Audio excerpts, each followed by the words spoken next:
Hello everyone, my name is Shawn. I'm a Principal Cloud Network Architect on the North America Shared Security and Network Services team.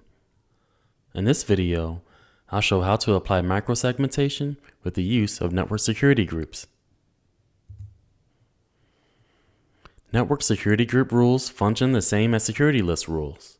However, you can specify another network security group as a rule source or destination address instead of an IP CIDR. You can easily write security rules to control traffic between NSGs. For this demo, we'll use a multi-tier design with one VCN and 3 separate subnets. Each subnet is considered a different tier. We'll use network security groups, also known as NSGs, to provide microsegmentation between the web, app, and database tiers. The web NSG will only allow external HTTP traffic. The app NSG will only accept traffic over a custom TCP port from resources assigned to the web NSG, while the DB NSG will only allow SQL access from any resource assigned to the app NSG. Remember, VNICs are assigned directly to NSGs, not IP networks or IP addresses. Let's head over to our demo. Starting from within our VCN, we have 3 subnets that represents each tier: the web, app, and database tiers. On the left, if we go to our network security groups, notice that we have 3 NSGs that represents each tier. So if we start from the top, the web NSG, notice that we have security rules that represent external traffic that's allowed over port 80. If we click on the left of VNICs, notice that there are not any resources assigned at the moment. That'll change shortly. If we go back to our NSGs, let's take a look at our second NSG, the app NSG. This security rule actually uses the source as the web NSG. So only resources assigned to the web NSG will be allowed to destination port 8080. And if we check our VNICs as assigned in this tab, you'll notice that we already have our app instance VN assigned. Let's take a look at our database NSG.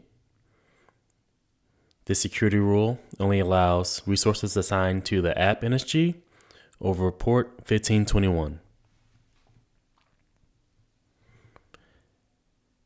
If you take a look at our assigned VNICs, notice that we have one resource, and it's actually a private endpoint, which is a private IP address that's assigned to a SaaS resources such as a autonomous database. Let's attempt to connect to our front-facing web server. So in a new tab, I'll paste in the public IP address. Notice how it times out. Let's change this. Let's go over to our instance for the web VM. And notice how there's no NSG currently assigned. We'll hit the edit button to change this. And the value, we'll select the web NSG. Let's go over to our NSG that we pointed out earlier, called web. Okay, now if we look at our VNICs, notice that the instance is now assigned. Let's give this another shot.